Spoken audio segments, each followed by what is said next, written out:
Ladies and gentlemen, may I now ask you to stand for the general salute.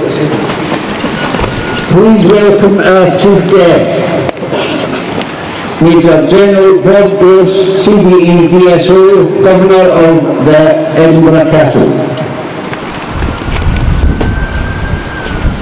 General! Salute!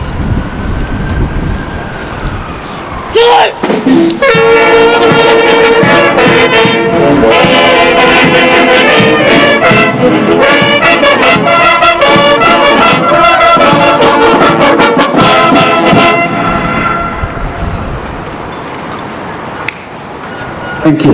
Please be seated. The mass bands, under the direction of the Senior Cadet Bandmaster, Cadet Warrant Officer Class 2, Caleb Middleton from the Northumbria Army Cadet Force, will now perform a fanfare specially composed for this occasion, followed by the advance in review order. The fanfare is entitled Ad Servandum, or Inspiradam, I can't say that, to serve and to inspire.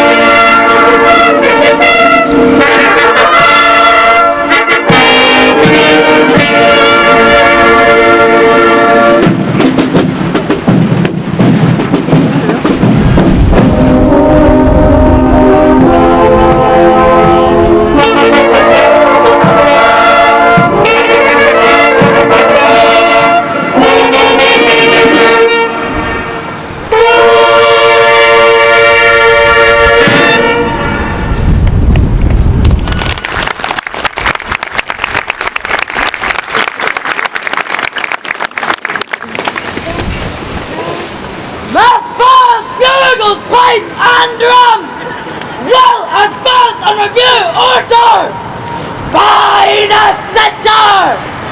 Quick march.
Marshals, ready, up, order, center, quick, march!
Following those spirited retreat marches performed by both the Pipes Drums and the Corps of Drums, we now move to one of the most traditional and visually striking elements of the ceremony. The drum beating you are about to witness is performed by the drummers of the Pipes and Drums. These retreat marches and drum beatings form an essential part of the beating retreat tradition, symbolising the end of the day duties, the securing of the camp for the night, and the mountain of the gap.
now move into a showcase of the individual ensembles that make up tonight's mass bands. Each group will demonstrate its own musical identity and heritage. We begin with the unmistakable and powerful sound of the pipes and drums. Pipes and drums! By the center! Quick march!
Pipes and drums! Rolls! 1, 2!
Ladies and gentlemen, the Army Cadet Music Pipes and Drums.